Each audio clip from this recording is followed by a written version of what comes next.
Um megaprojeto de engenharia promete ligar Salvador, a capital baiana, com a ilha de Itaparica, melhorando a mobilidade em toda a região e de quebra se tornando a segunda ponte mais extensa do Brasil e também a 12ª mais extensa do mundo, com seus 12,36 quilômetros de extensão.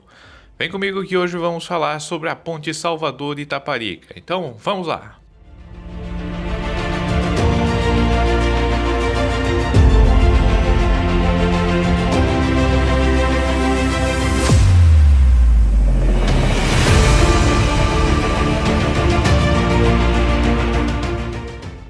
Estruturas incríveis. Ponte Salvador-Itaparica, Bahia.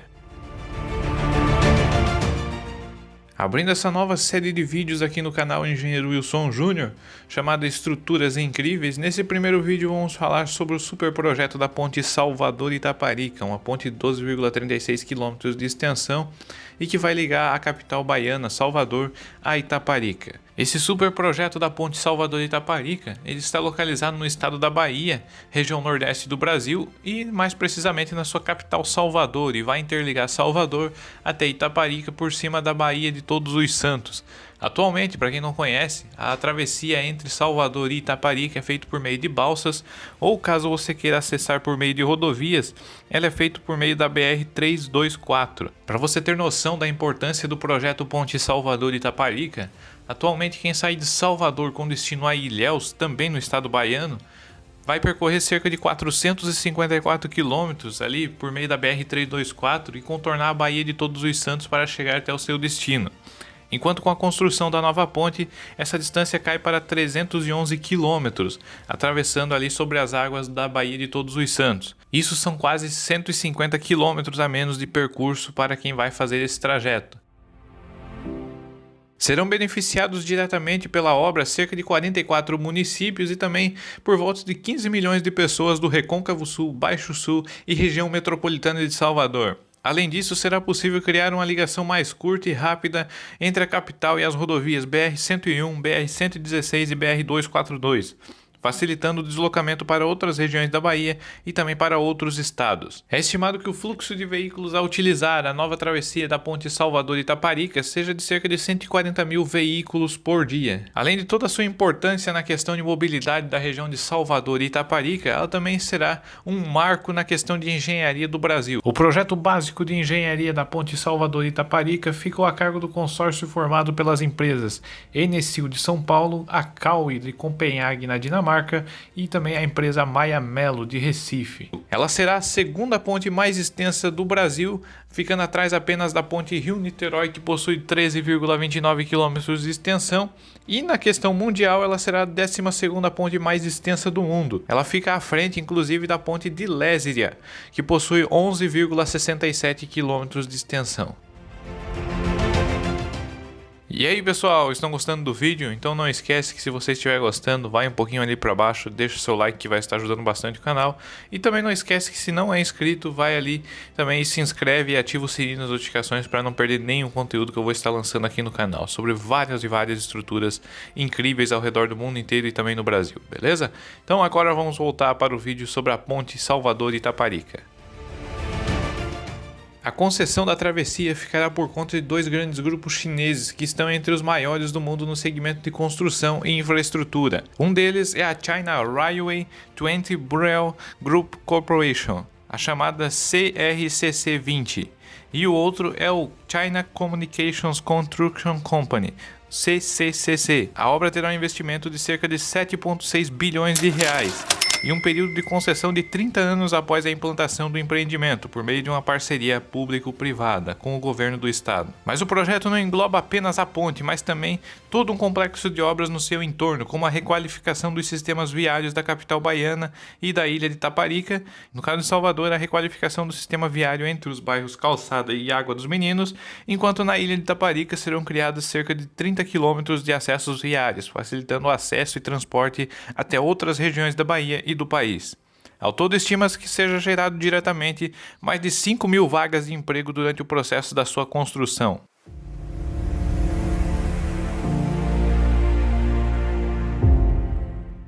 Detalhes construtivos. Além da ponte propriamente dita ser em formato de curva, o que chama bastante atenção em questão de engenharia, outros detalhes podem ser observados e chamam bastante atenção e estão no seu vão central, no trecho estaiado mais precisamente. Os mastros da ponte terão um formato de mãos orando, que remete a toda a religiosidade e fé do povo baiano. Outro detalhe que chama bastante a atenção é na questão dos seus cabos de aço frontais. Para quem não sabe, toda a ponte estaiada ela tem cabos de aço na sua parte frontal e na parte de retaguarda que darão sustentação a esse trecho. Na ponte Salvador-Itaparica, os tubos de PAD, que é a estrutura que vai em volta dos cabos de aço que vão compor o trecho estaiado, serão na cor verde. Isso para remeter a toda a questão de meio ambiente e sustentabilidade. Outro detalhe importante de ressaltar é quanto à questão do posicionamento dos estais. Caso alguém não saiba, nas pontes estaiadas nós temos os trechos do vão central e também os trechos de retaguarda. E na parte dos estais nós temos os estais de retaguarda e estais frontais. Cada mastro vai possuir estais de retaguarda e estais frontais, para então manter o equilíbrio dessa ponte. O detalhe da ponte Salvador-Itaparica está nos estais frontais dela, onde os estais frontais serão entrelaçados a fim de se formar o efeito do túnel de bambu. Para quem não sabe, a caminho do aeroporto de Salvador existe um túnel de bambu que se tornou um ícone da capital baiana. E essa foi uma das premissas utilizadas na ponte Salvador-Itaparica. Então nesse trecho central, como vocês podem observar nas imagens, serão entrelaçados os cabos de aço a fim de formar o mesmo efeito desse túnel de bambu. E por isso também ele leva a cor verde. A ponte. Ao longo dos seus 12,36 km de extensão, a ponte será dividida em 3 partes, sendo o trecho de aproximação na ilha de Itaparica com 4,6 km e o trecho de aproximação em Salvador com 6,9 km. Além disso, há um trecho na parte central, um trecho estaiado com 0,86 km de extensão e com 85 metros acima do nível do mar, o que vai permitir a navegabilidade de navios transatlânticos, navios de carga e navios petroleiros e ferryboats, inclusive. Para quem não conhece, aquela região da Baía de Todos os Santos, ela comporta ali o Porto de Salvador e também uma base da Petrobras. Inicialmente, a altura dessa ponte no trecho central era estimada ali em cerca de 125 metros de altura acima do nível do mar. Esta altura havia sido adotada muito por conta desta base da Petrobras que se encontra ali na Baía de Todos os Santos, pois caso você viesse a ter alguma plataforma para fazer o processo de manutenção nessa base da Petrobras, você não teria problemas de altura para atravessar a região da ponte. Porém, foi definido que essas manutenções seriam feitas na base da Petrobras do Rio de Janeiro, ou seja, assim possibilitando a diminuição da altura em relação ao nível do mar da ponte. Sendo assim, essa altura foi diminuída para 85 metros, conforme dito anteriormente. A ponte também vai possuir cerca de 30 metros de largura no trecho estaiado e cerca de 26,4 metros no trecho de aproximação em ambas as margens. Isso inclui 4 pistas de 3 metros de largura e mais 2 acostamentos de 3,60 metros. E você vai me perguntar por que esse acostamento tão largo. A resposta é simples. Assim como a ponte Rio-Niterói, a ponte Salvador-Itaparica foi pensada para uma expansão futura, em caso de um aumento do fluxo de veículos. Ou seja, com esse aumento você pode liberar mais uma pista de 3 metros, ficando com 3 pistas e além disso um acostamento de 60 centímetros de cada lado. Outra grande vantagem dessa ponte é que por conta de você ter um tabuleiro único, vai possibilitar então a movimentação dos New Jersey Central, que é aquela barreira que separa um lado de outro da pista. Então, caso você tenha muito fluxo de veículos em um sentido e pouco fluxo de veículos no outro lado, você pode movimentar essa barreira central e proporcionar um aumento de pistas em um dos sentidos. E depois que a situação se normalizar, você retorna ele à posição inicial, mantendo então as 2 pistas de cada lado. A construção. Estima-se que as obras da ponte Salvador-Itaparica levem ao todo 4 anos para sua execução por completo. A ponte também trabalhará com várias medidas de vão livre entre pilares ao longo da Baía de Todos os Santos. Sendo do lado de Itaparica, os acessos até o vão central terão 60 vãos de 50 metros e mais 17 vãos de 70 metros. E do lado de Salvador nós teremos 107 vãos de 50 metros e mais 28 vãos de 70 metros. A execução da superestrutura dos acessos ao vão central vão ser feitas feitas por meio do uso de aduelas moldadas em loco, ou seja, será utilizada uma treliça do modelo MSS, ao qual ela vai possuir já as formas do caixão que será formado ali na superestrutura. Para quem não sabe, essas formas caixão são muito utilizadas em várias pontes ao redor do mundo, inclusive a ponte Rio-Niterói é utilizando esse mesmo método. Nesse modelo de execução, a própria treliça vai possuir as formas, então serão montadas as armaduras e depois são feita a concretagem e posteriormente é feita a aplicação dos cabos de aço e é feita então a proteção dessas aduelas que vão se formando ao longo da sua extensão. Por possuir duas medidas diferentes de vão central na parte dos acessos, seria normal que essas aduelas tivessem uma seção transversal com uma altura diferente uma das outras. Porém, como solução, foi adotada a altura de 4,5 metros da seção transversal dessas aduelas, e então o que vai ocasionar é que nos vãos maiores serão utilizados uma maior quantidade de cabos de aço no interior dela.